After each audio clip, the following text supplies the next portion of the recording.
Welcome to research digital school. Research digital school में आप सभी का स्वागत है। टुडे मैं जो क्लास होगा, आज का जो क्लास होगा वो क्वेश्चन पे होगा। जो प्रीवियस ईयर जो क्वेश्चन होंगे क्लास 10th के एसएसटी हिस्ट्री के जो मेरा एक चैप्टर हो गया था यूरोप में राष्ट्रवाद। यूरोप में राष्ट्रवाद मेरा पहला चैप्टर एक चैप्टर कंप्लीट हो गया था। अगर आप नहीं देखे हैं तो हमारी इसी चैनल पे रिसर्च डिजिटल स्कूल पे उसका एक प्लेलिस्ट होगा, उसमें जाइए और उसमें आपको मिल जाएगा हिस्ट्री से एक चैप्टर, ठीक है, जो कंप्लीट हो गया है तो आप देखेंगे और उसके बारे में आप एकदम पूरा अच्छे से पूरा चैप्टर कंप्लीट किया गया है। अब उसकी उसी पर आधारित आज हम क्या करेंगे, क्वेश्चन लेके आएंगे जो प्रीवियस ईयर क्वेश्चन है, जो सभी एग्जामों में क्या पूछता है और सभी एग्जाम में पूछता है। जैसे एनसीईआरटी में भी पूछेगा, सीबीएसई बोर्ड में पूछेगा, तो और वहाँ से इम्पोर्टेंट जितने भी है सभी जो है इम्पोर्टेंट क्वेश्चन लेकर के आए हैं। और आज का जो सेशन हम स्टार्ट करेंगे, ठीक है, जो कि बहुत ही इम्पोर्टेंट रहेगा, बहुत ही महत्वपूर्ण रहेगा। तो चलिए आज के जो हमारा सेशन रहेगा पहला क्वेश्चन से रहेगा, ठीक है। तो हमारा जो पहला क्वेश्चन है, फर्स्ट क्वेश्चन है, पहला क्वेश्चन है कि यूरोप में राष्ट्र के विचार के निर्माण में संस्कृति ने किस प्रकार महत्वपूर्ण भूमिका निभाई। जो वहाँ की जो कल्चर थी, जो संस्कृति थी, उदाहरण सहित स्पष्ट कीजिए। इसमें आएगा उदाहरण, एग्जाम्पल लेकर के पहले मान ली पहला क्वेश्चन आएगा। इसमें आपको बताना है कि उसकी जो यूरोप में राष्ट्रवाद, जैसे हमने पढ़ा था यूरोप में राष्ट्रवाद, कैसे राष्ट्रवाद वहाँ पे पनपा, कैसे धीरे धीरे लोगों के अंदर जागरूकता आई।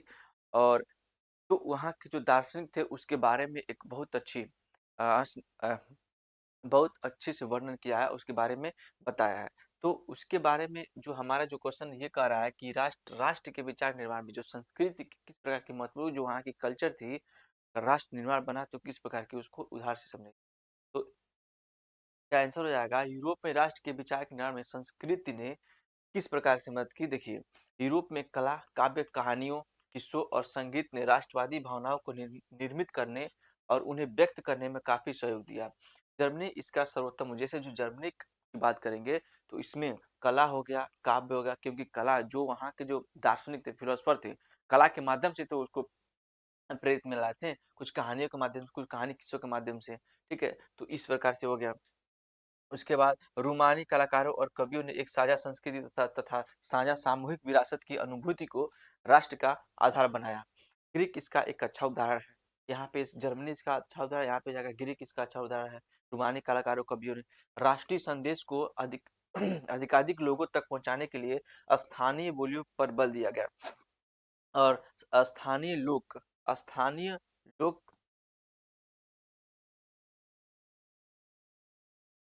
लोक साहित्य को एकत्र किया गया। उदाहरण पोलैंड और जर्मनी, ठीक है, इसमें उदाहरण और पोलैंड और जर्मनी है।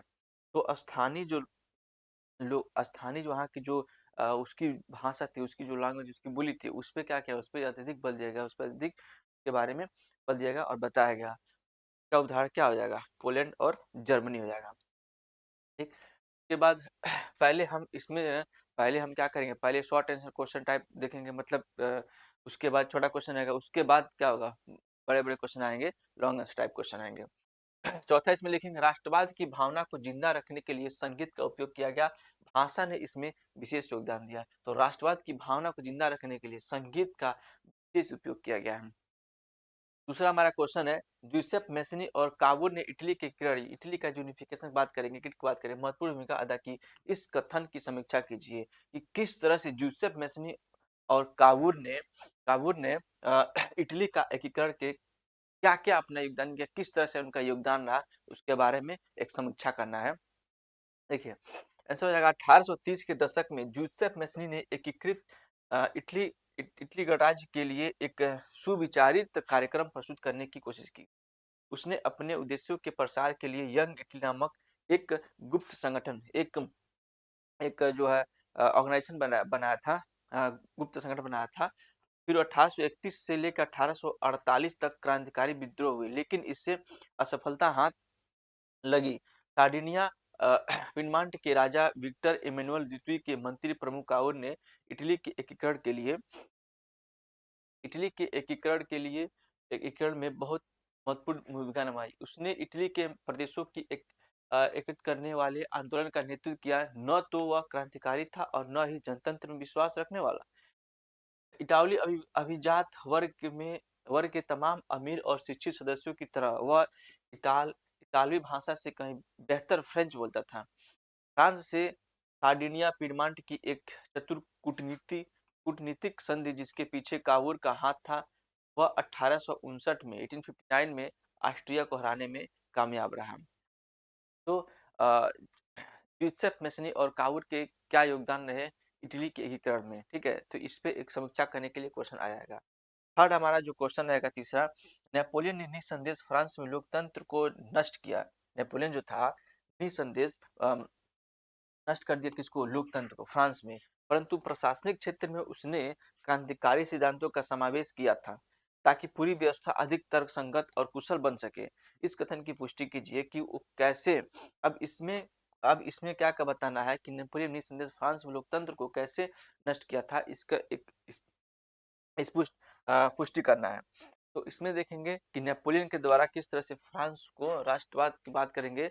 नेपोलियन निसंदेह फ्रांस में लोकतंत्र को नष्ट किया था, परंतु प्रशासनिक क्षेत्र में उसने जो एडमिनिस्ट्रेटिव यानी कि जो लोकल एरिया था उसने क्रांतिकारी सिद्धांतों का समावेश किया था ताकि पूरी व्यवस्था अधिक तर्कसंगत और कुशल बन सके, ताकि जो उसकी जो व्यवस्था है, ठीक है, बहुत अच्छे से चल सके, सुव्यवस्थित कर सके। लेकिन 1804 ईस्वी की नागरिक संहिता, जो उसकी नागरिक संहिता या नेपोलियन की संहिता बोलते हैं, अगर ऑनलाइन क्वेश्चन है तो उसमें आ सकता है कि नेपोलियन की संहिता संहिता यानी कि संहिता का मतलब होता है कोड। संहिता का मतलब ये होता है संहिता का मतलब होता है कि एक प्रकार का नियम विधि जो उसमें लिखा गया उसके द्वारा बताया गया हो, जिसे आमतौर पर नेपोलियन की संहिता के नाम से जाना जाता है, के तहत निम्नलिखित प्रबंध किए गए। 1804 में जो नेपोलियन की संहिता थी या नागरिक संहिता, ये किसके द्वारा लगाया था, तो नेपोलियन के द्वारा लगाया था। अब इसमें देखिए, जन्म पर आधारित विशेष अधिकार समाप्त कर दिया गया। जो जन्म पे आधारित जो विशेष अधिकार थे, जैसे वहाँ के जो कुलीन वर्ग था, कुलीन वर्ग में जो जन्म लेते हैं तो उनका जो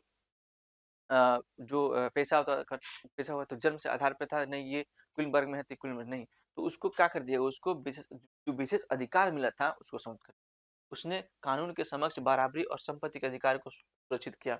और ये भी किया कि कानून के समक्ष कानून के समाज क्या, सब लोग बराबर है, कोई भेदभाव नहीं होगा, कोई ऊपर नीचे, कोई नीचे या छोटा बटा नहीं होगा, छोटा नहीं होगा, संपत्ति के आधार पर सुरक्षित बनाया, ठीक।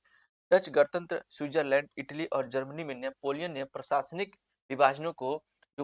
विभाजन था, ठीक है, बना सामंती व्यवस्था को खत्म। और जो सामंती व्यवस्था था, जो टैक्स वसूलने का, कर वसूलने का सामंती व्यवस्था था, उसको क्या समाप्त कर दिया। और जर्मनी में प्रशासनिक विभाजन और जो एडमिनिस्ट्रेटिव था, उसको प्रशासन चलाने के लिए प्रशासनिक विभाजन क्या किया, उसको बना दिया। किसानों को भू दासत्व और जागीरदार शुल्कों से मुक्ति दिलाई। जो किसानों को से जो टैक्स लिया जाता था, भू दासत्व के रूप में जो कर लिया जाता था, उसको क्या किया, समाप्त कर दिया। तो ये चार चार हो गया नेपोलियन के द्वारा, ठीक है। पांचवा हो गया, शहरों में भी कारीगरों के श्रेणी संघों के नियंत्रण को हटा दिया गया। जो शहर में कारीगरों की जो श्रेणी संघ थी उसको क्या किया, खत्म कर दिया। और यातायात और संचार व्यवस्थाओं को सुधारा गया। और जो यातायात थी, जो ट्रैफिक थी, तो उस व्यवस्था को क्या किया, इसने सुधार किया। नेक्स्ट हमारा अगला क्वेश्चन है, 1848 की उदारवादी क्रांति का क्या परिणाम हुआ। जो उदारवादी क्रांति थी यानी कि रेबिलियन रिवॉल्यूशंस, उसकी बात करेंगे, तो उदारवादी क्रांति की बात करेंगे। देखिए, रूढ़िवादी शक्तियां 1848 में उदारवादी आंदोलनों को दबा पाने में कामयाब हुई।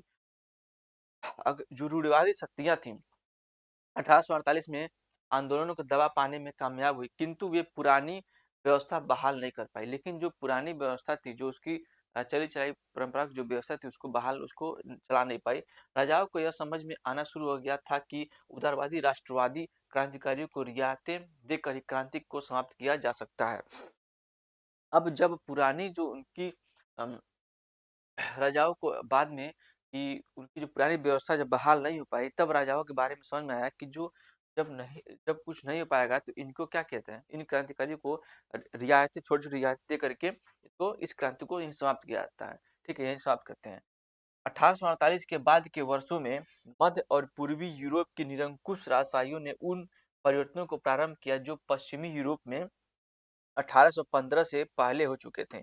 इस प्रकार हैब्सबर्ग अधिकार वाले क्षेत्रों और रूस से भूदासत्व बंधुआ बंधुआ के बाद बंधुआ मजदूरी समाप्त कर दी गई। हैब्सबर्ग शासकों ने हंगरी के लोगों को ज्यादा स्वायत्तता प्रदान की, हालांकि इससे निरंकुश मैग्यारों के प्रभुत्व का रास्ता ही साफ हुआ। तो उदारवादी किस तरह से भूमिका निभाई थी, ठीक है। अगला क्वेश्चन रहेगा 5वां क्वेश्चन हमारा, ठीक है। उदारवाद की प्रमुख विशेषताओं का वर्णन कीजिए। अब इसमें उदारवाद की प्रमुख विशेषता जो कैरेक्टरिस्टिक्स है, क्या क्या क्या विशेषता रही थी उसको बताना है। तो उदारवाद लैटिन भाषा के शब्द लीबर से बना है। उदारवाद का मतलब लिबराइजेशन, लिबराइजेशन का मतलब लैटिन भाषा के लीबर, ठीक है। लीबर का मतलब क्या हो जाए, इसका अर्थ होता है आजाद, यानी कि फ्रीडम। लीबर का मतलब क्या हो जाए, जो जो हमारा उदारवाद है ये क्या लिबराइजेशन से बना हुआ है। लिबराइजेशन का मतलब होता है लीबर। अगर हम क्वेश्चन विच्छेद करते हैं तो, और इसका लैटिन भाषा का लीबर का मतलब होता है आजाद, यानी कि स्वतंत्र। नए मध्यम वर्गों के लिए उदारवाद का अर्थ था व्यक्ति के लिए आजादी और कानून के समक्ष बराबरी। जो नए वर्ग थे उनके लिए उदारवाद का मतलब ये था कि क्या है, कानून में सभी के नजरों में कानून के नजर सब क्या है, समान है, बराबर है, और कानून के नाम सब और उनकी क्या है, आजादी है। इसकी प्रमुख विशेषताएं निम्नलिखित हैं, ठीक है। उदारवाद एक ऐसी सरकार पर जोर देता था जो सहमति से बनी हो। उदारवाद का मतलब ये होता है कि ऐसी सरकार जो सबके सहमति से बना हो, ना कि किसी एक का शासन उसमें हो, ठीक है। उदारवाद निरंकुश शासक और पादरी वर्ग के विशेष अधिकारों को समाप्ति, संविधान तथा संसदीय प्रतिनिधि सरकार का पक्षधर था। जो उदारवाद था ये क्या किया, जो निरंकुश शासक, निरंकुश जिस पे कोई अंकुश न लगाया जाए, पे कोई बंदिश न लगाए, उसको निरंकुश शासक कहते हैं। तो उस पे क्या कि इसको खत्म कर दिया, और जो पादरी वर्ग था इसको समाप्त करके संविधान संसदीय प्रतिनिधि सरकार का पक्षधर का उदारवाद बनाए। आगे देखेंगे 19वीं सदी के उदारवादी निजी संपत्ति के स्वामित्व की अनिवार्यता पर बल देते थे। जो निजी संपत्ति के जो स्वामित्व थे, आर्थिक क्षेत्र में उदारवाद बाजारों की मुक्ति और चीजों तथा पूंजी के आवागमन पर राज्य द्वारा लगाए गए नियंत्रणों को खत्म करने के पक्ष में था। ये एक ऐसे एकीकृत आर्थिक क्षेत्र में निर्माण के पक्ष में थे जहां वस्तुओं, लोगों और पूंजी का आगमन बाधा रहित हो, ठीक है। तो ये हमारा उदारवादी कैरेक्टरिस्टिक्स, विशेषताओं का बात रहा। आगे देखेंगे हमारा 6वां नंबर क्वेश्चन, नेपोलियन द्वारा किए गए सुधारों का वर्णन कीजिए। या नेपोलियन कौन था, उसके सुधार क्या थे, उसके सुधारों का क्या प्रभाव पड़ा। ये जो क्वेश्चन रहा, ये जो क्वेश्चन है, ये ये अक्सर एग्जाम में देखने को मिलता है कि नेपोलियन, ठीक है, नेपोलियन द्वारा किए गए सुधार, नेपोलियन ने क्या क्या सुधार किया था उसका एक वर्णन करना रहता है। या ऐसे पूछ देगा कि नेपोलियन कौन था, या तो नेपोलियन कौन था या नेपोलियन के बारे में बताइए, या उसका नेपोलियन के द्वारा क्या क्या सुधार किए थे, उसके सुधारों का क्या प्रभाव पड़ा। अगर नेपोलियन क्या सुधार किया था, उस सुधारों का क्या प्रभाव पड़ा था, और क्या क्या यूरोप में प्रभाव रहा था। तो इस तरह क्वेश्चन एक आता है जो बहुत इंपॉर्टेंट। अब इसमें नेपोलियन बोनापार्ट विश्व के महानतम व्यक्तियों में से एक था। पहला तो ये था कि जो विश्व की बात करें, पूरे विश्व लेवल पे ये एक महानतम व्यक्ति में से था। उसके असाधारण कार्यों और आश्चर्यजनक विजयों ने 1799 ईस्वी से 1815 ईस्वी तक संपूर्ण यूरोप को प्रभावित किया। उसके प्रमुख सुधार आगे बताते हैं। तो उसके असाधारण जो कार्यों और आश्चर्यजनक विजयों ने 1799 से लेकर 1815 पूरे पूरे संपूर्ण यूरोप को ये इफेक्ट डाला था। इसकी जो नीतियां थी 99 से लेकर के 1815, 16 साल, 1799 ईस्वी से 1815। पहला शासन संबंधी सुधार, पहला क्या है, शासन संबंधी सुधार। अब इसमें क्या किया है, नेपोलियन की शासन व्यवस्था प्रतिभा, व्यापकता और कार्यक्षमता के सिद्धांतों पर आधारित थी। देश की अराजकता को समाप्त करने के लिए उसने शासन का केंद्रीकरण कर दिया।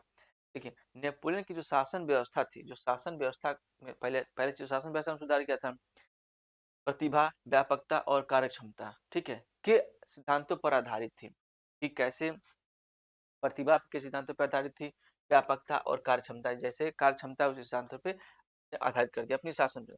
देश की अराजकता को समाप्त करने के लिए उसने शासन का केंद्रीकरण, सेंट्रलाइज कर दिया। अगर देश की अराजकता को समाप्त करना है तो केंद्रीकरण उसका करना बहुत जरूरी था। इसने क्या किया, शासन बेसिस, पहला है शासन का सुधार किया। दूसरा आता है, दूसरा इसमें आता है आर्थिक सुधार, जो इकोनॉमिकल सुधार थे, आर्थिक सुधार। नेपोलियन ने पेरिस में बैंक ऑफ फ्रांस की स्थापना कराई। नेपोलियन क्या किया? पेरिस में एक बैंक की स्थापना किया, बैंक ऑफ फ्रांस की स्थापना किया। मादक द्रव्यों, नमक आदि पर लगाया, मजदूरों का वेतन निश्चित किया। ठीक है, जो वहाँ पे मादक द्रव्य थे, ठीक है, और नमक वमक जो उस पे कर लगाया, मादक द्रव्य जो अल्कोहल वल्कोहल पीते थे, ड्रिंक उन्क करते थे उसको, और मजदूरों का वेतन क्या है कि मजदूरों का वेतन क्या फिक्स कर देंगे, इतना मजदूरी एक मिलेगा सबको, एक वेतन फिक्स कर दिया। चोर बाजारी, सट्टेबाजी, मुनाफाखोरी को समाप्त किया। अब जब किसी भी सरकार को अगर ऐसा करना है तो ये सब क्या करना करना पड़ेगा, तो इसीलिए तो उसने अ, पूरे यूरोप पे इफेक्ट डाला था, उसका जो शासन व्यवस्था था। ठीक है, तीसरा है कि धार्मिक सुधार, उसके बाद आर्थिक सुधार, उसका धार्मिक सुधार। नेपोलियन ने अपने देशवासियों को धार्मिक स्वतंत्रता प्रदान करने का प्रयत्न किया। जो भी जिस धर्म को जो मानता है उसको क्या किया, उसको स्वतंत्र आजादी दे दिया कि हम अब आप लोग को क्या है, धार्मिक स्वतंत्रता प्रदान किया जाता है, तो आप अपने धर्म से जुड़ सकते हैं। राज्य की ओर से सभी को अपने धर्म का आचरण करने की स्वतंत्रता प्रदान कर दी। भाई देखिए, राज्य की ओर से कि हाँ, हमारी तरफ से क्या है, सभी को धर्म आचरण करने की स्वतंत्रता प्रदान है, जो भी जिस धर्म में जानना चाहे जुड़ सकता है। चौथा है न्याय संबंधी सुधार। न्याय संबंधी सुधार, नेपोलियन ने फ्रांस के लिए विधि संहिताओं का निर्माण कराया।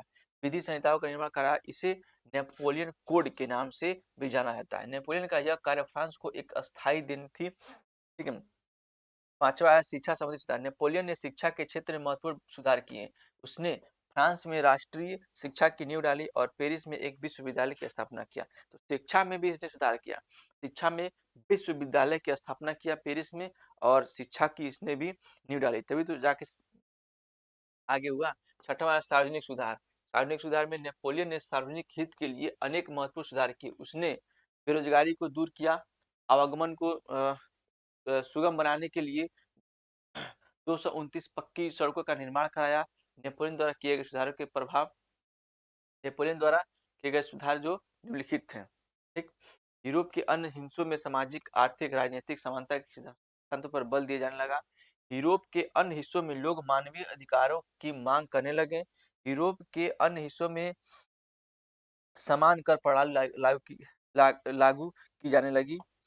के बाद यूरोप के अन्य हिस्सों में सभी सामंती व्यवस्था का अंत होने लगा। धीरे धीरे जो सामंती व्यवस्था थी उसका खत्म हो गया। किसानों को भू दासत्व और जागीरदारी शुल्कों से मुक्त किया जाने लगा, और जो किसान जो भू दासत्व थे, जो भूमि के जो दास के रूप में जी रहे थे, उसको खत्म कर दिया। ठीक है, उसका जो शुल्क देते उसको खत्म कर दिया।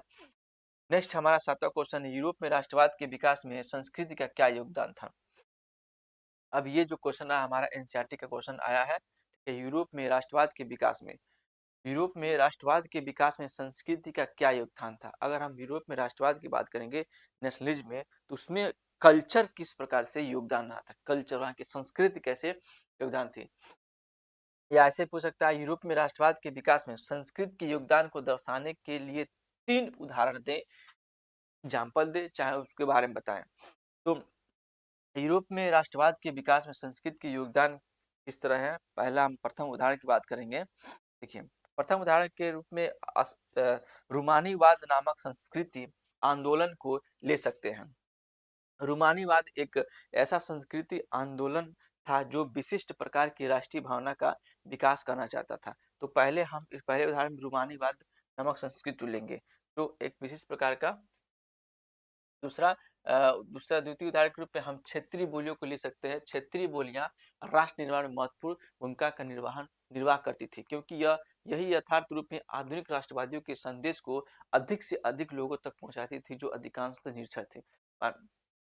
अगर हम बात करेंगे जैसे कि लोकल लैंग्वेज की, जो उसकी स्थानीय भाषा थी, जब स्थानीय भाषा में कोई भी प्रचार प्रसार करेंगे तो जाहिर सी बात है, जो स्थानीय वहाँ के लोगों को अच्छे समझ में आएगी। तो दूसरा क्या, क्षेत्रीय बोलियों पे उस पर बहुत योगदान रहा। तीसरा उदाहरण की बात करेंगे, संगीत को ले सकते हैं। कैरोल कुर्पिस्की, एक पोलिश नागरिक, ने राष्ट्रीय संघर्ष का अपने ओपेरा में संगीत के रूप में गुणगान किया और पोलिनेस और माजुला जैसे लोकनृत्यों को राष्ट्रीय प्रतीकों में बदल दिया। और तीसरा है संगीत, ठीक है। तीसरा है पहला है रूमनीवादी संस्कृति, उसके बाद क्षेत्रीय बोली पे ध्यान दिया गया और उसके बाद संस्कृति। तो ये तीन जो इम्पोर्टेंट है में राष्ट्रवाद, यूरोप में राष्ट्रवाद की संस्कृति की बात करेंगे तो तीन में इम्पोर्टेंट रहा। नेक्स्ट हमारा अगला क्वेश्चन है जर्मन एकीकरण की प्रक्रिया का संक्षेप में पता लगाएं। जो जर्मनी का एकीकरण हुआ, जर्मनी यूनिफिकेशन की बात करेंगे, या जर्मनी का एकीकरण कब और कैसे हुआ था। ये हमारा 2020 का आया हुआ क्वेश्चन है। 2020 में ये क्वेश्चन आया हुआ था कि जर्मनी का एकीकरण पे एक लिखना है, ठीक है, आपका क्वेश्चन आया था। या जर्मनी के एकीकरण की प्रक्रिया के बारे में एक संक्षिप्त लेख लिखिए। ये 2022-23 में भी पिछले ईयर क्वेश्चन 22-23 में भी आया था। या जर्मनी का एकीकरण कैसे हुआ, या जर्मनी का एकीकरण, जो जर्मनी से एकीकरण के बारे में, जर्मनी के एकीकरण या इटली के एकीकरण, इन दोनों क्वेश्चन होता है आईपी बोर्ड में जो अक्सर आता है। जर्मनी का एकीकरण पूछ देगा या इटली का एकीकरण पूछ देगा। तो एकीकरण से एक निश्चित आना ही आना है। राष्ट्रवादी भावनाएं मध्यम वर्गीय जर्मन लोगों में काफी व्याप्त थी। उन्होंने 1848 में जर्मन महासंघ के विभिन्न इलाकों को जोड़कर एक निर्वाचित संसद द्वारा शासित राष्ट्र राज्य बनाने का प्रयास किया था, मगर इस पहल को राजशाही और फौज की ताकत ने मिलकर क्या किया, उसको दबा दिया। उनका प्रशा के बड़े भूस्वामियों भी स्वामियों ने भी समर्थन किया। उसके बाद प्रशा ने राष्ट्रीय एकीकरण के आंदोलन का नेतृत्व संभाल लिया। जो उसके बाद प्रशा के जो राष्ट्रीय एकीकरण के आंदोलन के नेतृत्व संभाल लिया, उसका मुख्यमंत्री आटोवान बिस्मार्क इस प्रक्रिया का जनक था, जिसने प्रशा की सेना और नौकरशाही की मदद ली। 7 वर्ष के दौरान ऑस्ट्रिया, डेनमार्क और फ्रांस से 3 युद्धों में प्रशा की जीत हुई और एकीकरण की प्रक्रिया क्या होगी, पूरी हुई। जनवरी 1871 में वर्साय में हुए एक समारोह में प्रशा के राजा विलियम प्रथम को जर्मनी का सम्राट घोषित किया गया। इस तरह 1871 में जर्मनी का एकीकरण क्या हुआ, पूरा हो गया। तो जर्मनी के एकीकरण की बात करेंगे तो इतना हुआ, ठीक। आगे देखेंगे कि फ्रांसीसी लोगों के बीच सामूहिक पहचान का भाव। नेक्स्ट क्वेश्चन है, अगला हमारा 9 क्वेश्चन है, 9वां नंबर। फ्रांसीसी लोगों के बीच सामूहिक पहचान का भाव पैदा करने के लिए फ्रांसीसी क्रांतिकारियों ने क्या कदम उठाए थे कि फ्रांसीसी लोगों के बीच एक सामूहिक पहचान का भाव रहे। तो उसको नजर रखते हुए फ्रांसीसी लोगों के बीच जो फ्रांसीसी लोगों की एक सामूहिक पहचान का भाव पैदा करने के लिए फ्रांसीसी क्रांतिकारी जो फ्रांसीसी रेवोल्यूशनरी थे उसने क्या क्या प्रयास किए थे, किस तरह का उन्होंने जो कदम उठाए थे, ठीक है। इसके बारे में हमारा क्वेश्चन है। तो तो इसका आंसर हो जाएगा प्रारंभ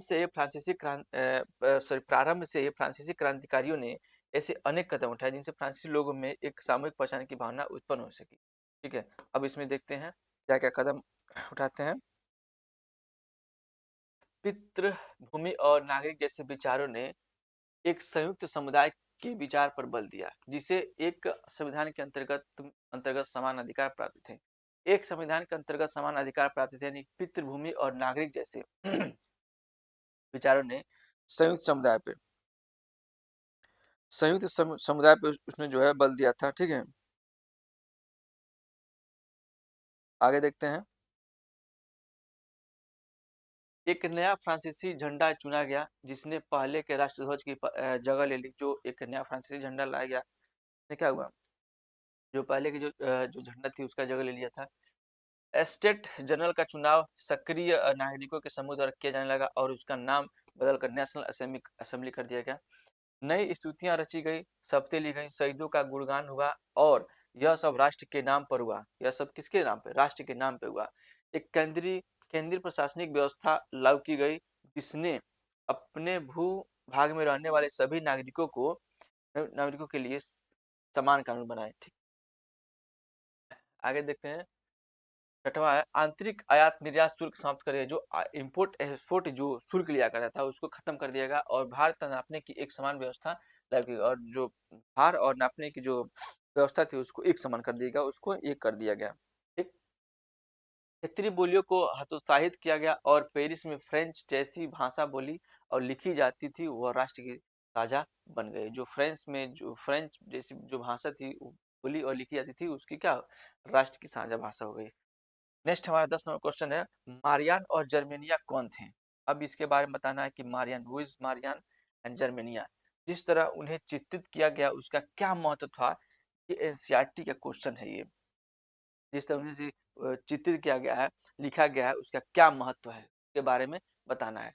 फ्रांसीसी क्रांति के समय कलाकारों ने स्वतंत्रता, न्याय और गणतंत्र जैसे विचारों को व्यक्त करने के लिए नारी प्रतीकों का सहारा लिया।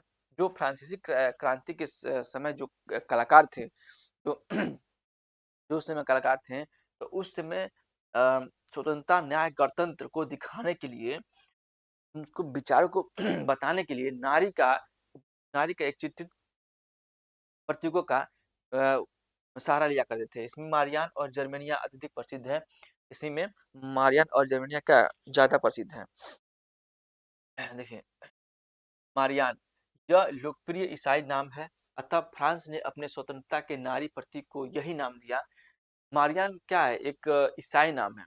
मारियान क्या एक ईसाई नाम है और फ्रांस ने अपने स्वतंत्रता यानी कि जो फ्रीडम है उसको स्वतंत्रता नारी प्रतीक को यही नाम दिया। जो नारी जो स्वतंत्रता की जो बात करेंगे तो उन्होंने नारी प्रतीक का नाम दिया था। ठीक, यह छवि जन राष्ट्र के विचार का प्रतीक थी। इसके चिन्ह स्वतंत्रता व गणतंत्र के प्रतीक लाल टोपी, तिरंगा और कलगी थे। मारियान की प्रतिमाएं सार्वजनिक चौराहों और अन्य महत्वपूर्ण स्थानों पर लगाई गईं ताकि जनता को राष्ट्रीय एकता के राष्ट्रीय प्रतीक की याद आती रहे और वह उससे अपना तादात्म्य यानी कि तालमेल, उनकी जो मेल मिलाप है उसको स्थापित कर सके। मारियान की छवि सिक्कों व डाक टिकटों पर अंकित की गई। मारियान का जो ईसाई एक लोकप्रिय नाम दिया गया। अब ऐसा किया गया इसलिए किया गया ताकि हर जगह, हर चौराहे पे, हर जैसे डाक टिकट पे उसका एक लगाया गया ताकि लोगों में जो मेल मिलाप, जो तालमेल रहे, मेल मिलाप रहे, ठीक है, जो तादात्म्यता रहे वो बनी रहे। वो एक राष्ट्र की भावना सबके अंदर एक क्या है जगी रहे, कोई मतलब अलग ना समझे और जहाँ भी कोई देखे तो उसके अंदर एक राष्ट्र की भावना क्या पनप सके। तो उसके लिए इस शब्द का जो उस समय के जो कलाकार थे, फिलोसोफर थे, जो दार्शनिक थे, वो प्रतीकों का जो महिलाओं के प्रतीकों का, स्त्री के प्रतीकों का उपयोग किया करते थे राष्ट्र की भावनाओं के लिए।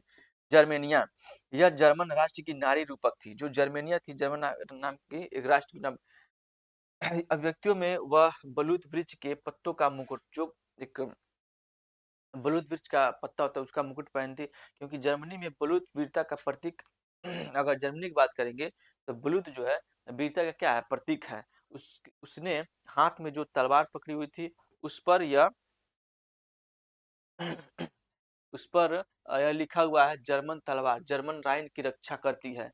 इस प्रकार जर्मनी में स्वतंत्रता, न्याय और गणतंत्र की प्रतीक बनकर उभरी एक नारी की छवि थी। ठीक है। अगला क्वेश्चन, बाल्कन प्रदेशों में राष्ट्रवादी तनाव क्यों पनपा? जो हमारा जो बाल्कन एरिया था, ये एनसीईआरटी क्वेश्चन है, इंपोर्टेंट क्वेश्चन है। जो बाल्कन एरिया था, वो बाल्कन एरिया राष्ट्रवादी तनाव क्यों पनपा बाल्कन क्षेत्र में? ठीक है, तो 1871 ईस्वी के बाद यूरोप में बाल्कन क्षेत्र गंभीर राष्ट्रवादी तनाव का क्षेत्र बन गया। जब 1871 ईस्वी की बात करेंगे तो यूरोप में जो बाल्कन क्षेत्र था, बाल्कन क्षेत्र क्या हुआ, वो बहुत ही राष्ट्रवादी तनाव उसमें क्षेत्र बन गया। राष्ट्रवादी तनाव के अब क्या कारण थे इसका देखेंगे। इस क्षेत्र की अपनी भौगोलिक व जाति भिन्नता थी। जो उस क्षेत्र की बात करेंगे बाल्कन क्षेत्र की, उसकी एक भौगोलिक और एक जाति व्यवस्था थी। ठीक है, भौगोलिक और एक जाति व्यवस्था थी। इस क्षेत्र में आधुनिक यूनान, Romania, Bulgaria, Albania, Macedonia, Croatia, Bosnia Herzegovina, Slovenia, Serbia, Montenegro आदि देश थे जहां पर स्लाव भाषा बोलने वाले लोग रहते थे। स्लाव भाषा था, ये तुर्कों से क्या थी, भिन्न थे। तीसरा, तुर्की और इन ईसाई प्रजातियों के बीच मतभेदों का कारण यहाँ पर हालात भयंकर हो गए।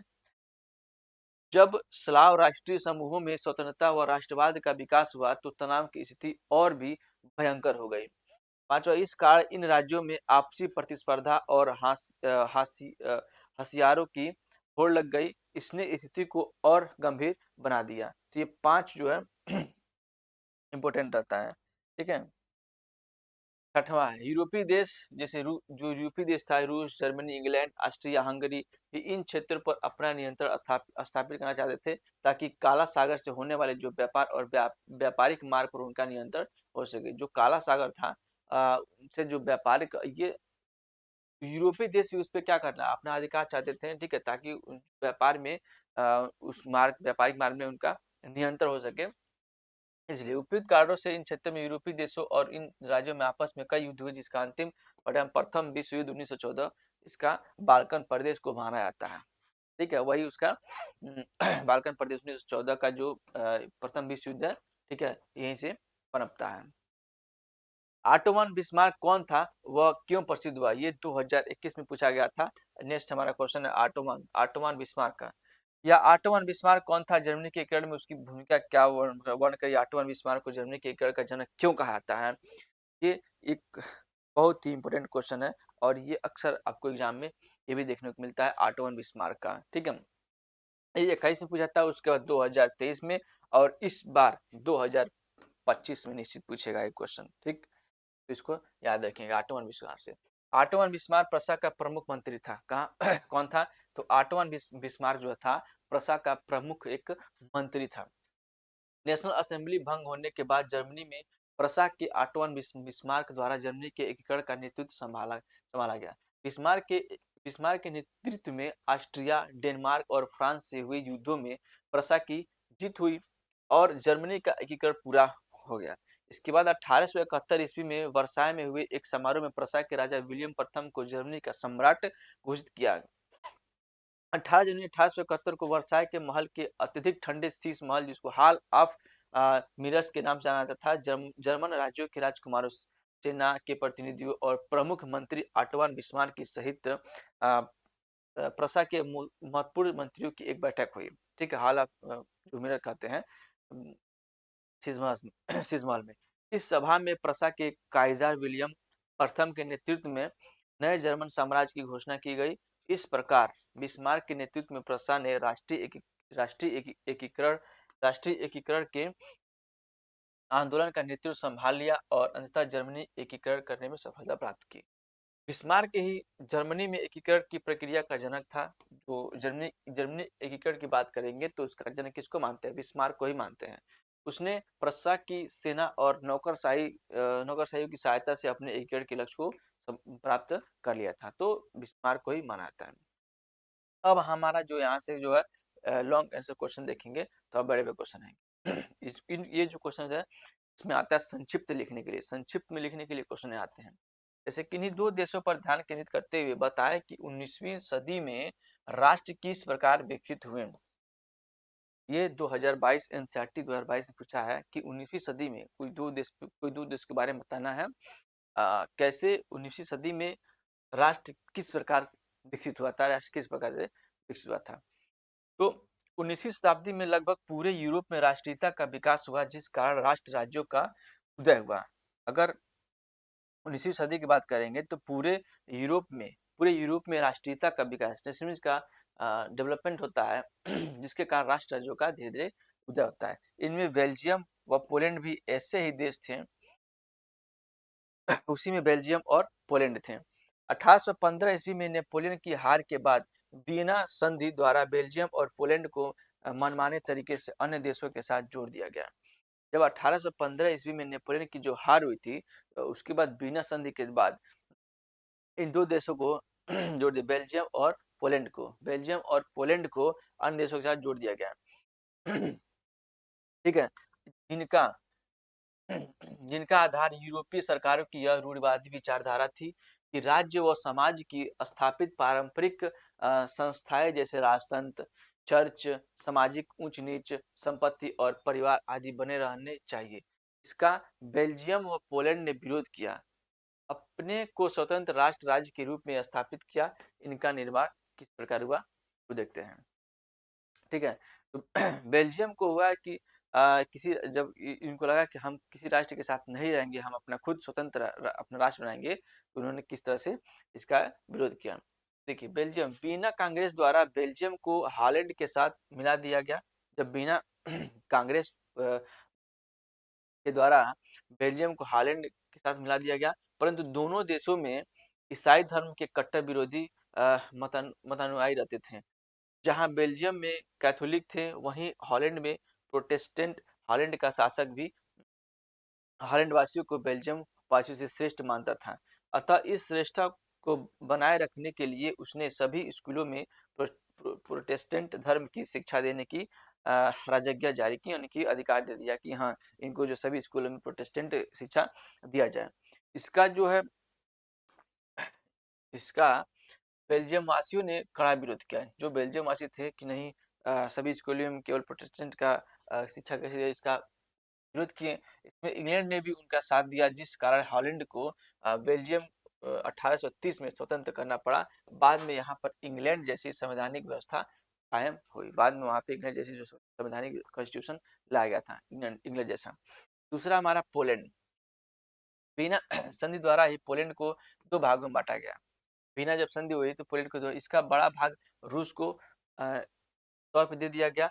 परंतु जब वहाँ के लोगों ने राष्ट्रीय भावना का विकास हुआ, जब वहाँ पे राष्ट्रीय भावना जब उनके अंदर पनपी, तो 1848 में पोलैंड और वार्सा में क्रांति आरंभ हो गई। पोलैंड और वार्सा में क्रांति आरंभ हो गई। इसे रूसी सेनाओं ने कठोरता से दबा दिया, लेकिन जो रूसी सेना थी उसको दबा दिया। परंतु राष्ट्रवादियों ने हार नहीं मानी और दोबारा विरोध किया, जिसमें उन्हें सफलता मिली, उन्हें सफलता प्राप्त हुई।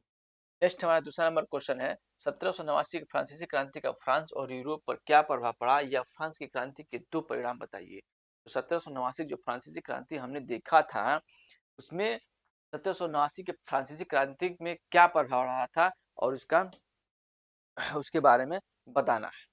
तो 1789 में फ्रांस में जो क्रांतियां हुई, इसमें फ्रांस और यूरोप पर निम्नलिखित व्यापक प्रभाव पड़ते हैं। जो फ्रांस और यूरोप पर, क्योंकि दो ही जगह प्रभाव पड़ा था। एक तो फ्रांस की क्रांति हुई थी और दूसरा क्या है, यूरोप पे उसका सबसे ज्यादा प्रभाव किस पे पड़ा था, यूरोप पे पड़ा था। तो लुई वंश के शासन का अंत हुआ और उसके स्थान पर लोकतांत्रिक शासन की स्थापना हुई, डेमोक्रेसी आ गई। उसके स्थान पे क्या हुआ, डेमोक्रेसी आ गया। सरकार द्वारा लोक कल्याणकारी कार्य किए गए। जो गवर्नमेंट थी उसके लोक कल्याणकारी कार्यक्रम का मतलब है कि लोगों के लिए अच्छा कार्य करना, जैसे कि सड़कों बनाना, पुल, नहरों, अस्पतालों, बांध हो गए, स्कूल आदि का। तो इसको लोक कल्याणकारी कार्य बोलते हैं। जो लोगों के हित में किया जाने वाला कार्य क्या होता है, लोक कल्याणकारी कार्य होता है। तीसरा, समानता, स्वतंत्रता, भ्रातृत्व की भावना से भरे हुए नए समाज की नींव रखी गई। नया व्यवस्था का पुनर्गठन करके देश के लिए नवीन कानून संहिता लागू की गई। एक नया कानून संहिता लाया गया। उसके बाद प्रभुसत्ता राजतंत्र के हाथों से निकलकर जनता में निवास करने लगी। स्टेट जनरल के स्थान पर सक्रिय नागरिकों द्वारा चुनी गई नेशनल असेंबली का गठन किया गया। फ्रेंच भाषा को राष्ट्रभाषा और फ्रेंच तिरंगे को राष्ट्रीय ध्वज घोषित किया गया। आंतरिक आयात निर्यात शुल्क हटा दिए गए। साथ ही भार और नाप की एक समान व्यवस्था लागू की गई। ठीक है। शासक और पादरी वर्ग के विशेष अधिकारों का अंत किया गया तथा कानून के समक्ष सबको बराबर माना गया। संपत्ति के अधिकार को सुरक्षित बनाया गया और जो संपत्ति के अधिकार थे उसको अच्छा बनाया गया। अब यूरोप पे प्रभाव क्या रहा था तो देखेंगे। यूरोप में भी राष्ट्रवाद को मजबूती मिली और राष्ट्र राज्यों का उदय होने लगा। लोकतंत्रीय सिद्धांत को विश्व आधार मिला तथा सरकार जनता द्वारा और जनता के लिए होनी चाहिए, इस विचार को बल दिया गया। इस पे भी उसको मिला। यूरोप में भी समाजवादी विचारधारा का प्रचार होने लगा और यूरोप में समाजवादी विचारधारा थी का प्रचार होने लगा, जिस कारण सामाजिक, आर्थिक, राजनीतिक समानता के सिद्धांतों पर बल दिया जाने लगा। यूरोप के अन्य राष्ट्र के लोग भी मानवीय अधिकारों की मांग करने लगे। यूरोप के निरंकुश राजतंत्रों ने अपने यहाँ क्रांतिकारियों का दमन करना आरंभ कर दिया। तो फ्रांस और यूरोप ये दो ऐसे देश थे जो उसके फ्रांस में 1789 के बाद वहां पे देखा गया इन दोनों देशों में। ठीक है, इन दोनों देशों में देखा गया, इन दोनों देशों में देखा गया फ्रांस और यूरोप की जो 1789 की जो फ्रांस की क्रांतियां थी, दोनों देशों पे प्रभाव पड़ा था और सबसे ज़्यादा प्रभाव यूरोप पे हुआ था इसका। तीसरा हमारा थर्ड क्वेश्चन रहा कि फ्रांस की क्रांति के प्रमुख कारणों की विवेचना कीजिए। तो फ्रांस की क्रांति जो फ्रेंच रिवॉल्यूशन था, इसका एक कारण बताना है इसका। इसमें तीसरा हमारा थर्ड क्वेश्चन है। तो या इसमें अगर हम बात करेंगे तो फ्रांस की क्रांति कब हुई थी, तो ये भी क्वेश्चन आता है कि फ्रांस क्रांति कब हुई थी, उसका मुख्य कारण क्या था। आखिर में जब क्रांति हुई थी तो इसका क्या कारण रहा था कि फ्रांस की जो क्रांतियां थी का एक प्रमुख, ये जो क्वेश्चन हमारा 2021 और 22, ये 2021-22 में ये पूछ चुका है। और ये इस बार इसमें फ्रांस और यूरोप, ये दोनों क्रांतियों में, दोनों में से कोई एक क्वेश्चन फिक्स है इसमें लिखने के लिए आता है। या फ्रांस की क्रांति के मुख्य कारण क्या थे, उसके बस इसमें केस बताना है कि क्या कारण रहे थे, कि फ्रांस की क्रांति का क्या कारण रहे थे, या फ्रांस की क्रांति के क्या चार कारणों का उल्लेख कीजिए। ठीक है, तो या तो उनका उल्लेख करना आएगा या फिर उनके बारे में लिखना आएगा। ये जो उल्लेख करना है, ये 2024 में पूछ चुका है। ठीक है, आ, आ चुका है 23 में। ठीक है, 23 में आ चुका है। बात करेंगे 1789, जब फ्रांस की क्रांति हुई। फ्रांस में एक क्रांति हुई जिसके द्वारा वहां पर जो लुई वंश के शासन का अंत हुआ। जो वहां का जो शासक था लुई लुई प्रथम, उसका का क्या होगा, उसका एंड हो गया, खत्म होगा। और वहां पर लोकतंत्र, वहां पे डेमोक्रेसी जगह ले ली। वहां पे उसका स्थान क्या हो गया, लुई वंश का जब खत्म हो गया तो वहां पे डेमोक्रेसी आ गई, यानी कि लोकतंत्र की भावना आ गई, स्थापना हुआ। इस क्रांति के प्रमुख कारण क्या कहते हैं, अयोग्य शासक। अयोग्य शासक, फ्रांस की क्रांति के समय यहाँ पर लुई वंश का शासन था। जब फ्रांस की जब क्रांति हुई थी तो वहाँ पे लुई वंश का शासन चल रहा था, जिसका लुई वंश था, जिसमें अभी उस टाइम पे लुई 16वां, उस टाइम पे कौन शासक था, लुई 16वां। यह एक अयोग्य, जिद्दी और कर्तव्यहीन शासक था। वह सुधारों का पक्षधर नहीं था, बल्कि अपनी निरंकुशता को कायम रखना चाहता था। इस कारण जनता उसके विरोध हो गई। जो लुई 16वां था, ये बहुत ही निरंकुश राजा था और वो अपना शासन आधिपत्य लोगों पे जमाए रखा था। और वह बहुत ही जिद्दी टाइप का था और एक अयोग्य शासक था। उसका जो कर्तव्य था वो जनता के लिए नहीं हुआ करता था, इसलिए उसको जनता क्या की, विरोध करना स्टार्ट कर दी और बाद में इसकी सत्ता क्या हो गई, इसके हाथ से चली गई। तो उस टाइम पे लुई 16वां था, लुई वंश का शासन चल रहा था। दूसरा हम बात करेंगे मध्यम वर्ग। यहाँ पर औद्योगिक क्रांति होने के कारण मध्यम वर्ग का उदय हो गया। जब जैसे ही 1789 की बात करेंगे, जब बहुत सारे राष्ट्र राज्य आपस में जब जुड़ने लगे तो नए नए औद्योगिकरण का क्या हुआ, जन्म हुआ। तो इंडस्ट्रियलाइजेशन का जैसे जन्म हुआ आता है तो वहाँ पे लोगों को क्या होगा, धीरे धीरे राष्ट्रवाद का अपना धीरे धीरे राष्ट्रवाद उनके अंदर आने लगता है। इसमें छोटे जो उद्योगपति, डॉक्टर, वकील, अध्यापक और निम्न पदों पर कार्य करने वाले अधिकारी आते थे। जो मध्यम वर्ग की बात करेंगे तो इसमें उद्योगपति हो गया, डॉक्टर हो गया, वकील, अध्यापक और निम्न पदों पर कार्य करने वाले अधिकारी थे। यह वर्ग नवीन विचारों और राष्ट्रीय भावना से उत्पन्न था और लोकतंत्र का पक्षधर और निरंकुश राजशाही का विरोधी था। जो निरंकुश राजा था लुई 16वां, उसका ये लोग हमेशा विरोध करते थे। ठीक है, ये लोग जो मध्यम वर्ग था हमेशा उसका विरोध किया। जब जनता राजशाही के विरुद्ध हुई तो इसने उसका पूर्ण समर्थन किया। लेकिन जब जब तक इन्होंने इन्होंने जो मध्यम वर्ग था, मध्यम वर्ग ने इसका विरोध नहीं किया। लेकिन जब जनता विरोध करने पे उतर आई, जब जनता विरोध करने लगी राजा का, तब इन्होंने जनता का समर्थन किया। जो मध्यम वर्ग था जनता का समर्थन किया। तीसरा पॉइंट है आम जनता की दयनीय स्थिति में। इस समय शासक, उच्च वर्ग और कुलीन वर्ग जहाँ विलासतापूर्ण जीवन व्यतीत कर रहा था, वहीं आम जनता की स्थिति बड़ी दयनीय थी तथा लोग रोजी रोटी के लिए तरस रहे थे। तो उस समय जब आम जनता की दयनीय स्थिति आ गई, तब जा करके जनता जो है, तब जा करके जनता ने राजा के प्रति विरुद्ध हो गई। और जब जनता विरुद्ध हो गई, क्योंकि उस टाइम पे इनकी स्थिति इतनी दयनीय हो गई कि रोजी रोटी के लिए जनता जो है परेशान हो गई। और उच्च वर्ग उच्च वर्ग और जो कुलीन वर्ग थे, इनकी जो विलासितापूर्ण जीवन आराम से चल रही थी, तब जा करके जनता इसके विरुद्ध हुई। चौथा हमारा पॉइंट है मजदूर वर्ग की दुर्दशा। जो हमारा मजदूर वर्ग था उसकी क्या क्या दुर्दशा थी। इस समय फ्रांस में जो उद्योग स्थापित हुए थे, जो इंडस्ट्रियलाइजेशन जब हुआ था फ्रांस में, उनमें मजदूरों के कार्य करने के लिए स्वास्थ्यवर्धक परिस्थितियां नहीं थी। इनके काम के घंटे निश्चित नहीं थे, न ही इन्हें उचित वेतन मिल रहा था। उनका जो मजदूर वर्ग था उस टाइम पे राजशाही में, तो उनका कोई फिक्स टाइम नहीं था, कोई एक मानक, ना ही उनका मानक एक सैलरी हुआ करता था, पैसा हुआ करता था कि हाँ आपको इतना घंटा काम, इतना घंटा काम करने कितना पैसा मिलेगा, कोई मानक नहीं होता था। यदि कोई मजदूर किसी दुर्घटना का शिकार हो जाता था तो उद्योगपति उसे मुआवजा नहीं देते थे। इस कारण इस वर्ग में असंतोष था और मौका आते ही यह वर्ग क्रांति का पक्ष लेने का, और यह वर्ग भी उससे एकदम त्रासित हो गया था, मजदूर वर्ग भी। और जैसे ही जब क्रांति हुई तो ये वर्ग भी अपना क्या होगा, धीरे धीरे ये वर्ग भी क्रांति का पक्ष लेने गया और क्रांति के पक्ष में आ गया, क्योंकि इनको भी न ही उतना मजदूरी का पैसा मिलता था, और कोई दुर्घटना हो जाने पे कोई किसी प्रकार का कोई मदद भी नहीं होता था, न ही इनको मिलता था। तो मजदूर वर्ग भी इसके असंतोष थे। पांचवा है दार्शनिकों का प्रभाव। अब दार्शनिकों का इसमें क्या प्रभाव रहा था?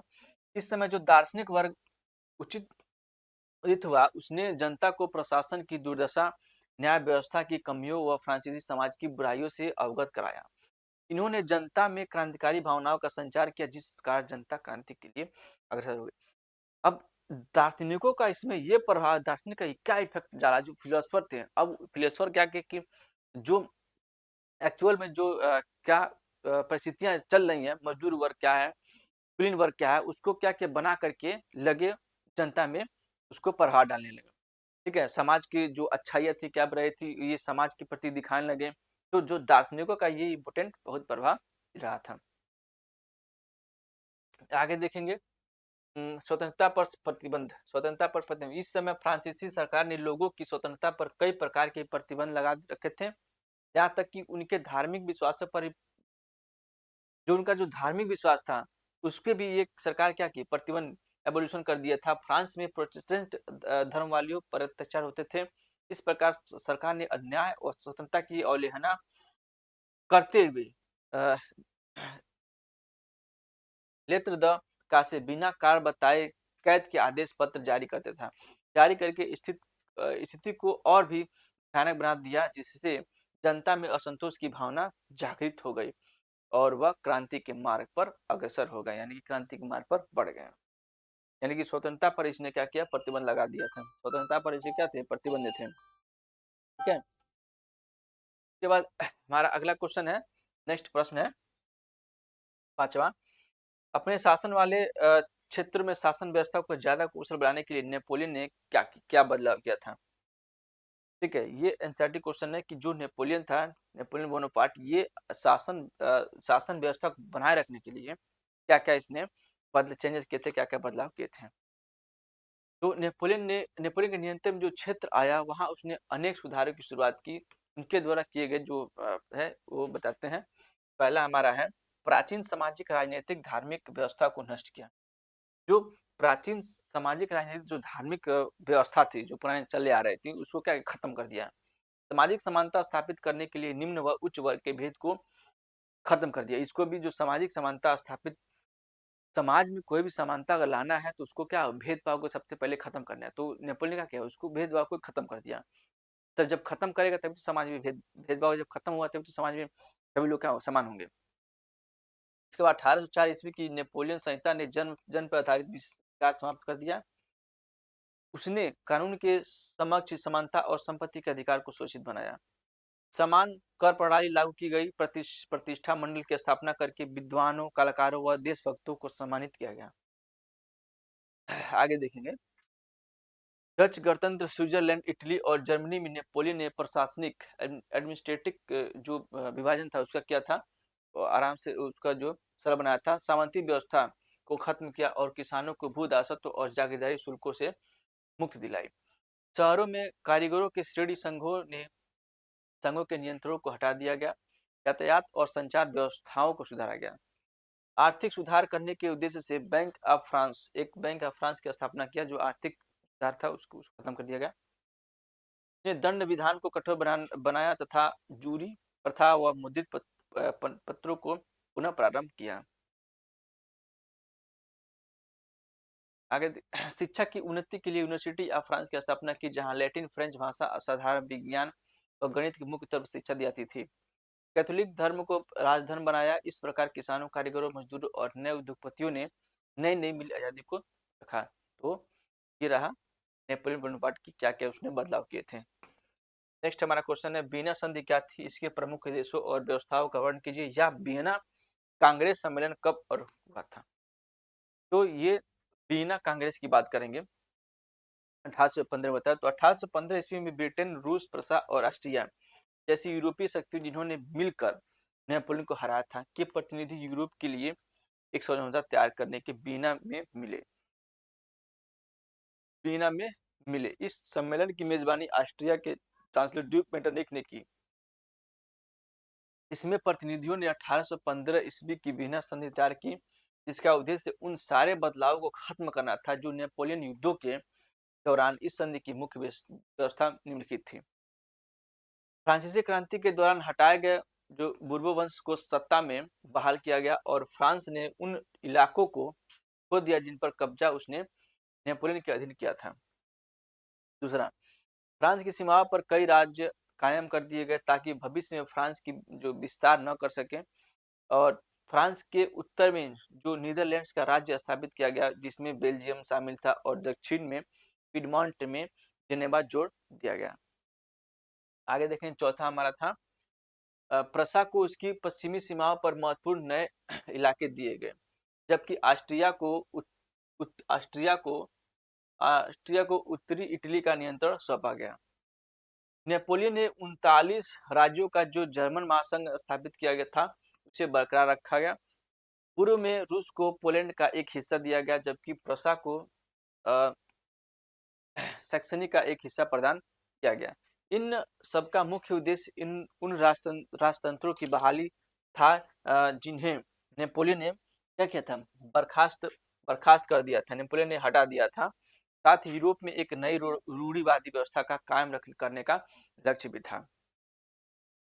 नेक्स्ट हमारा क्वेश्चन है कि इटली के एकीकरण पर प्रकाश डालिए।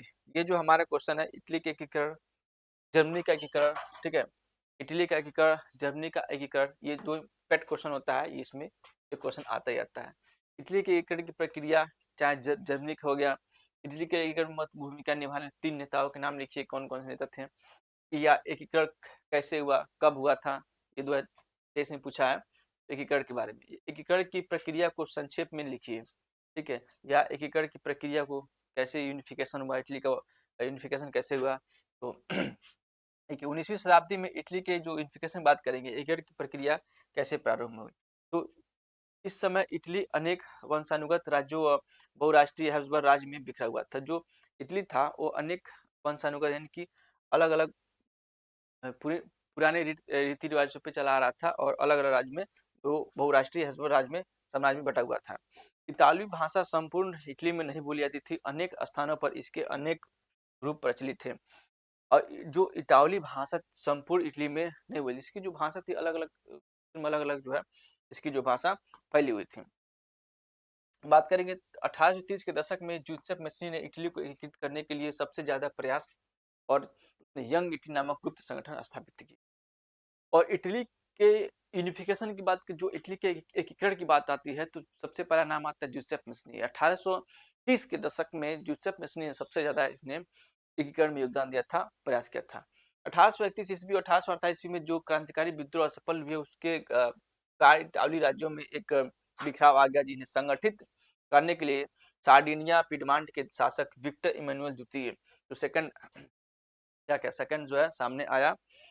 इसके बाद सार्डिनिया पिडमांट के प्रधानमंत्री कावो ने इटली के राज्यों को संगठित करने के लिए प्रारंभ हुए आंदोलन को नेतृत्व प्रदान किया और फ्रांस और सार्डिनिया पिडमांट के बीच एक कूटनीति संधि की। के बाद हमारा जो छठवां था 1859 ईस्वी में सार्डिनिया पिडमांट ने ऑस्ट्रिया को पराजित किया, ऑस्ट्रिया को क्या हरा दिया। इस युद्ध में जूसेप जो गैरिबाल्डी के नेतृत्व में अनेक सैनिकों ने भी इसमें हिस्सा लिया था, पार्टिसिपेट किया था। 1860 ईस्वी में दक्षिणी इटली व दो सिसिलियों के राज्यों में सार्डिनिया पिडमांट के सैनिक ने प्रवेश किया, यहाँ पर स्थानीय किसानों की मदद से वे स्पेन को पराजित कर सके। तो 8वां इसमें 1861 ईस्वी में विक्टर इमैनुअल द्वितीय को एकीकृत इटली का राजा घोषित किया गया और 1870 ईस्वी में यह एकीकरण क्या हुआ, समाप्त हो गया। और जाकर के 1870 में इटली का एकीकरण क्या हुआ, तब जाके खत्म हो गया, समाप्त हो गया।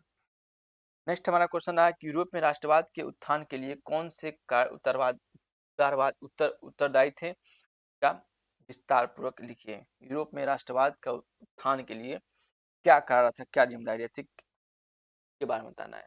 या राष्ट्रवाद से क्या तात्पर्य है, राष्ट्रवाद के बारे में क्या जानते हैं, राष्ट्रवाद होता क्या है। यूरोप में राष्ट्रवाद के उदय होने में कौन सी परिस्थितियां सहायक हुई थी। अगर यूरोप में राष्ट्रवाद जब होता है, rise of nationalism in Europe, तो उसमें क्या क्या शक्तियां थी, क्या कौन सी परिस्थितियां थी, क्या क्या परिस्थिति, कैसे उसमें राष्ट्रवाद पनपा। यूरोप में राष्ट्रवाद का आशय स्पष्ट कीजिए। यूरोप में राष्ट्रवाद का आशय या उसके बारे में बताइए, या उन महत्वपूर्ण कारकों का उल्लेख कीजिए जिनके कारण यूरोप में राष्ट्रवाद का उदय हुआ, के बारे में बताना है। तो राष्ट्रवाद वह भावना अथवा विचारधारा है जिसके माध्यम से जनता में राजनीतिक, सामाजिक व आर्थिक एकीकरण संभव हुआ। यानी कि जनता में सबसे पहली राजनीतिक, सामाजिक और आर्थिक, ये तीनों चीज, राजनीतिक, सामाजिक और आर्थिक, जब तक जनता में समाहित नहीं हुआ तब तक जो है राष्ट्र की भावना पनपा नहीं। राजनीतिक, सामाजिक और आर्थिक, ये तीनों चीज जनता में एकीकरण हुआ, आया, उसके बाद जो है राष्ट्र की भावना पनपी। ठीक है। 18वीं शताब्दी के मध्य तथा राष्ट्र के राज्यों का उदय नहीं हुआ था। विभिन्न देश अलग अलग भागों में, भाषाओं में, कैंटोनों में बटे हुए थे, किंतु 19वीं शताब्दी के प्रारंभ तक राष्ट्रवादी भावनाएं फैलने लगी। राष्ट्र राज्यों का निर्माण हुआ। यूरोप में राष्ट्रवादी भावनाएं फैलने के लिए निम्नलिखित उत्तरदायी थे। इसमें मध्यम वर्ग का उदय। अब उस टाइम पे मध्यम वर्ग कैसे मध्यम वर्ग में कैसे राष्ट्रवादी भावनाएं पनपी। 18वीं सदी तक यूरोप के विभिन्न देशों में दो प्रमुख वर्ग थे, एक कुलीन था, एक दास या कृषक वर्ग। एक कुलीन मतलब उच्च वर्ग था, और एक कृषक जो काम क्या करते थे, कृषक वर्ग थे। औद्योगिकरण जब इंडस्ट्रियलाइजेशन हुआ था, उसके कारण नए सामाजिक समूह अस्तित्व में आए। श्रमिक वर्ग तथा मध्यम वर्ग जो उद्योगपतियों, व्यापारियों और सेवा क्षेत्र के लोगों से बने थे। इस वर्ग ने कुलीन विशेषाधिकारों की समाप्ति तथा शिक्षित और उदारवादी मध्यम वर्गों के बीच राष्ट्रीय एकता के विचार को बढ़ावा दिया। तो राष्ट्रीय एकता को विचार में जो मध्यम वर्ग था, इसने क्या किया, बढ़ावा दिया था। उदारवादी विचारधारा का प्रारंभ। अब धीरे धीरे उदारवादी विचारधारा का प्रारंभ होता है। 19वीं शताब्दी में यूरोप में एक नई विचारधारा उत्पन्न हुई जिसको उदारवाद, सिविलाइजेशन बोलते हैं, उदारवाद और अपने लगी। नए मध्यम वर्गों के लिए इसका अर्थ था व्यक्ति के लिए आजादी और कानून के समक्ष सबकी बराबरी। उदारवादी का मतलब, लिबर का मतलब होता है आजादी। लिबरेशन का मतलब जो यूनानी शब्द लिबर से बना है, उसका मतलब ही क्या था, आजादी। तो वो धीरे धीरे आजादी क्या हुआ, वहाँ के लोगों में धीरे धीरे आजादियाँ पनपी, और वहाँ के जो मध्यम वर्ग थे वो उसका मतलब समझने लगे कि क्या है, हम आजाद हैं और कानून के समक्ष क्या है, समान है। यानी कि सभी लोग आजाद होने चाहिए और कानून के समक्ष क्या होते हैं, समान होने चाहिए। उदारवाद एक ऐसी सरकार पर जोर देता था जो आपसी सहमति से बनी हो। आर्थिक क्षेत्र में उदारवाद बाजारों की मुक्ति और चीजों तथा पूंजी के आगमन पर राज्य द्वारा लगाए गए नियंत्रण को, जो इंपोर्ट एक्सपोर्ट जो कर थे, समाप्त करने के पक्ष में था। नया व्यापारी वर्ग एक ऐसी आर्थिक नीति का पक्षधर था जहां वस्तुओं, पूंजी का आगमन बाधा रही। तो इस विचारधारा ने राष्ट्रीयकरण को बढ़ावा दिया, और वहां जब धीरे धीरे आगमन होने लगा तो लोगों के अंदर क्या आ गई, उदारवाद का मतलब धीरे धीरे समझ में आने लगा। तीसरा था यूनान का स्वतंत्रता संग्राम। यूनान के स्वतंत्रता संग्राम ने पूरे यूरोप में राष्ट्रीय भावनाओं का संचार किया। यूनानियों का आजादी के लिए संघर्ष 1821 ईस्वी में प्रारंभ हुआ। 1832 ईस्वी की कुस्तुनतुनिया की संधि ने यूनान को एक स्वतंत्र राष्ट्र की मान्यता दी। इस स्वतंत्रता संग्राम में यूरोप के अन्य देशों को भी एकीकरण करने के लिए प्रेरित किया गया। चौथा हमारा संस्कृति की भूमिका। राष्ट्रवाद के विकास में युद्धों व क्रांतियों के साथ साथ संस्कृति की भी महत्वपूर्ण, जो वहाँ की जो कल्चर की बात करेंगे उसकी भी बहुत ही महत्वपूर्ण भूमिका, इंपॉर्टेंट भूमिका रही थी। कला, काव्य, कहानियाँ और संगीत ने राष्ट्रवादी भावनाओं को विकसित करने तथा जो संस्कृति कल्चर थी उसको बेस करने बहुत ही सहयोग दिया। राष्ट्र की सच्ची जो आत्मा लोकगीतों, जन काव्य और लोक नृत्यों से प्रकट होती थी। स्थानीय बोलियों पर बल और लोक साहित्य को व्यक्त करने का उद्देश्य राष्ट्रीय भावना को फैलाना था। जैसे पोलैंड पर अब स्वतंत्र भू क्षेत्र नहीं था, किंतु संगीत और भाषा के माध्यम से राष्ट्रीय संघर्ष का संगीत से गुणगान किया गया तथा विभिन्न लोक नृत्यों को राष्ट्रीय प्रतीकों में बदल दिया गया। पांचवा हमारा भाषा। जो भाषा है, भाषा ने राष्ट्रीय भावनाओं के विकास में महत्वपूर्ण भूमिका निभाई। रूसी कब्जे के बाद पोलैंड में रूसी भाषा को दाद दिया गया। इसके सदस्यों ने राष्ट्रवादी विरोध के लिए भाषा को हथियार बनाया। पोलिश भाषा का प्रयोग हुआ, परिणाम स्वरूप पादरियों और बिशपों को जेल में डाल दिया गया। पोलिश भाषा रूसी प्रभुत्व के विरुद्ध संघर्ष के प्रतीक के रूप में देखी जाने लगी। और जो भाषा सबसे अगर हम बात करेंगे राष्ट्रवाद में, तो इम्पोर्टेंट सबसे ज़्यादा भाषा होता है। भाषा का मतलब कि वहाँ की जो स्थानीय भाषा थी उस पे सबसे ज़्यादा क्या किया गया, इस पे बल दिया गया था। उसके बाद जन विद्रोह, छठवां हमारा जन विद्रोह। 1830 के दशक में यूरोप में जनसंख्या में तेजी से वृद्धि हुई। जब 1830 के दशक की बात करेंगे तो यूरोप में क्या हुआ, जनसंख्या का बहुत तेजी से डेवलपमेंट हुआ, बहुत तेजी से विकास हुआ, इंक्रीमेंट हुआ। यूरोप के उन इलाकों में जहां कुलीन वर्ग अभी भी सत्ता में था और कृषक कर्ज के बोझ तले दबे थे, शहरों और गांव में कई कारणों से गरीबी थी। बेरोजगारी तथा खाद्यान्न की कमी के कारण लोगों ने विद्रोह करने शुरू कर दिए। इन विद्रोहों के कारण रूढ़िवादी सरकारें कमजोर पड़ने लगी तथा राष्ट्रवादी भावनाएं विकसित होने लगी। जब राष्ट्रवाद का मतलब है कि सब एक समान, कानून की नजरों में सभी लोग क्या है, समान है और आजाद हैं। लेकिन उस समय जो कुलीन वर्ग था वो अपनी विलासतापूर्ण जीवन जी रहा था और जो कृषक थे ये कर्ज के तले में दबे हुए थे, तो उनके अंदर क्या है, जन विद्रोह की भावना आ गई। तो 1830 के दशक में उनका भी एक योगदान रहा था। नेक्स्ट हमारा क्वेश्चन रहा था उदारवादियों की 1848 की क्रांति का क्या अर्थ लगाया जाता है। उदारवादियों ने किन राजनीतिक, सामाजिक और आर्थिक विचारों को बढ़ावा दिया। तो जो उदारवादी थे, लिबरलाइजेशन थे, वो उन्होंने किस तरह का राजनीतिक, सामाजिक और आर्थिक विचारधारा में योगदान दिया था। देखिए, उदारवादियों की 1848 की क्रांति वास्तव में तब हुई जब कई यूरोपीय देशों में बेरोजगारी, भूखमरी तथा गरीबी का वातावरण था। जब उदारवादी की बात करेंगे तो 1848 की जो क्रांति तब हुई थी कि जब देशों में उस टाइम पे क्या था, बहुत बेरोजगारी थी, भूखमरी थी, लोग पास खाने का, और बहुत लोग उसमें जो गरीब वर्ग था और गरीब होने लगा था। इस क्रांति को लाने में मध्यम वर्ग का बहुत बड़ा योगदान था, जिस कारण सभी देशों में कई व्यापक परिवर्तन हुए। इनमें प्रमुख राजनीतिक, सामाजिक व आर्थिक परिवर्तन निम्नलिखित देखा जाता है।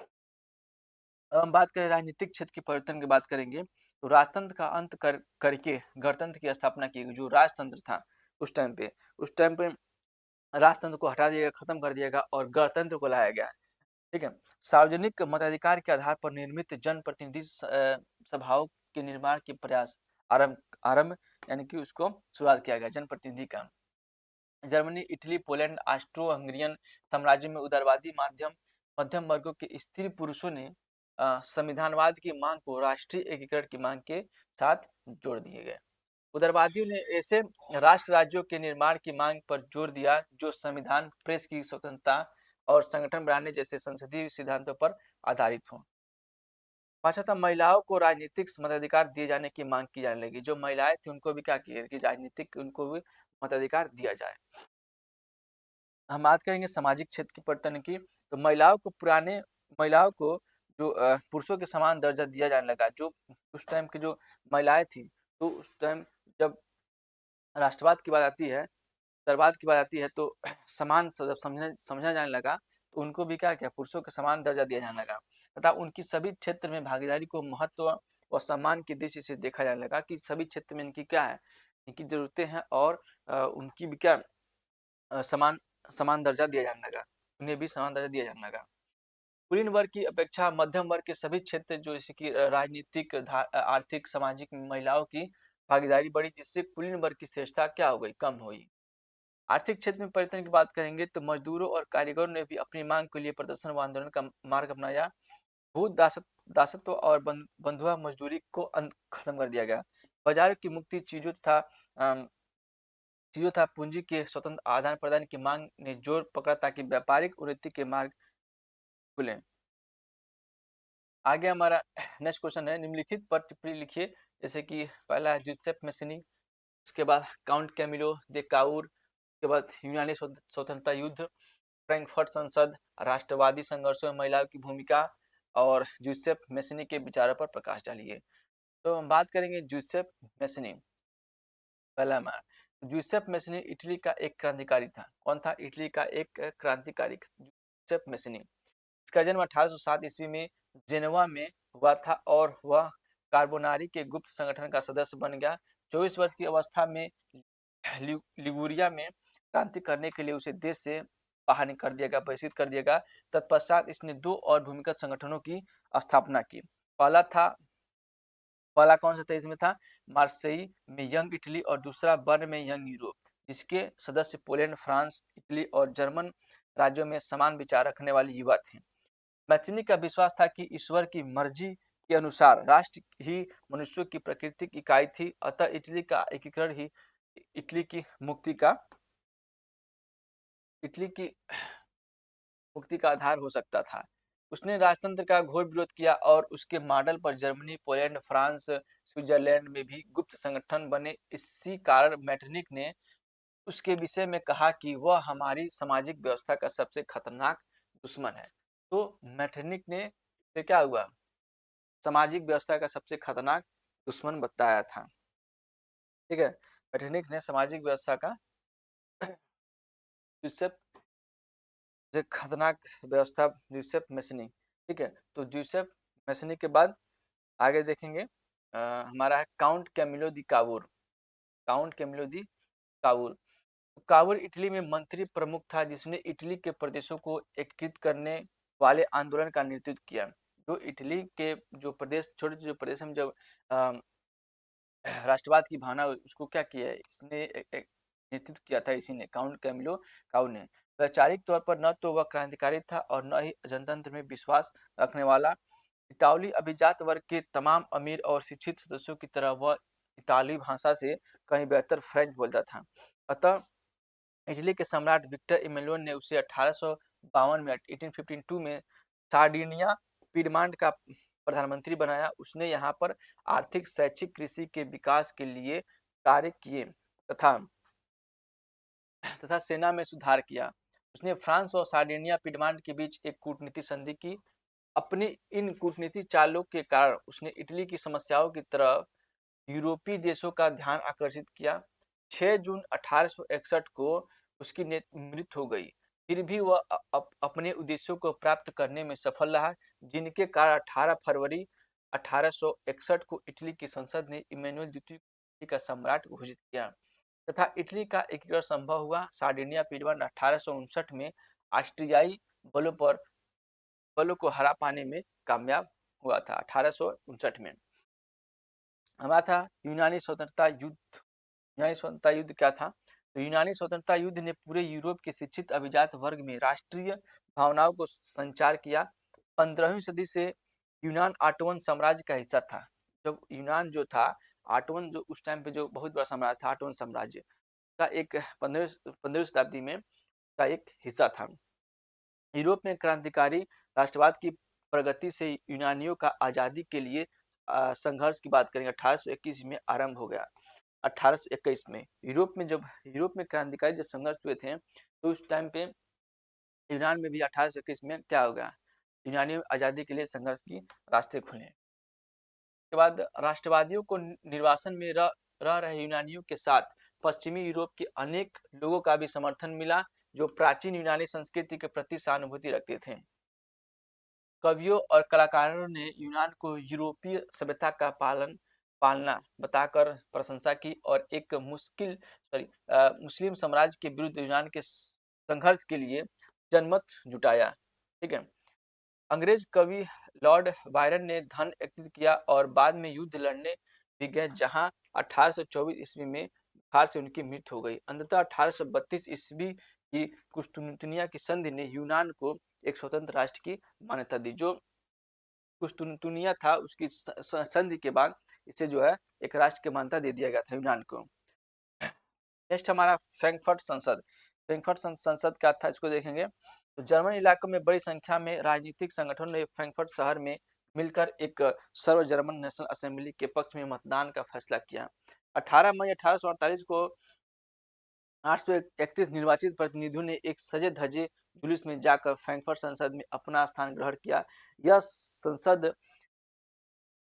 जो संसद था सेंट पॉल चर्च में आयोजित किया गया था। सेंट पॉल चर्च में आयोजित होता है संसद था। उन्होंने एक जर्मन राष्ट्र के लिए एक संविधान का प्रारूप तैयार किया। इस राष्ट्र की अध्यक्षता एक ऐसे राजा को सौंपी गई जिसे संसद के अधीन रहना था।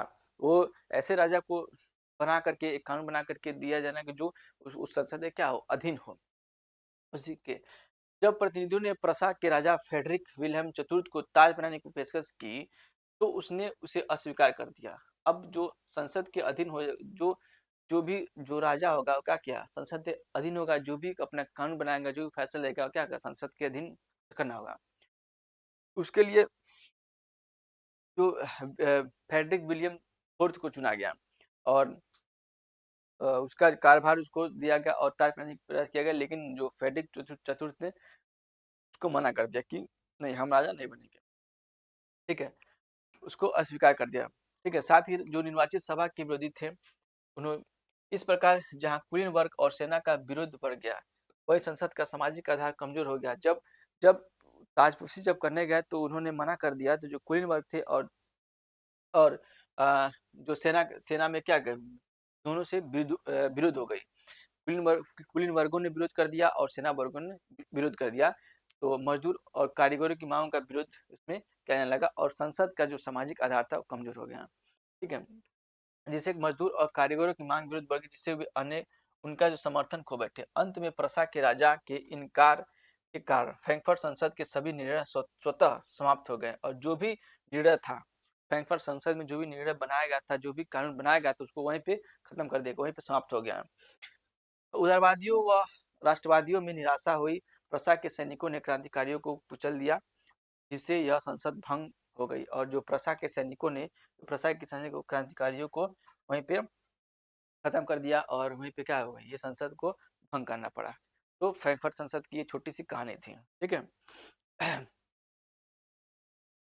आगे हमारा राष्ट्रवादी संघर्ष में महिलाओं की भूमिका क्या रही थी। तो राष्ट्रवादी संघर्ष में महिलाओं की जो भूमिका, राष्ट्रवादी संघर्षों के वर्षों में बड़ी संख्या में महिलाओं ने सक्रिय रूप से भाग लिया था। महिलाओं ने अपने राजनीतिक संगठन स्थापित किए, अखबार शुरू किए और राजनीतिक बैठकों और प्रदर्शनों में भाग लिया।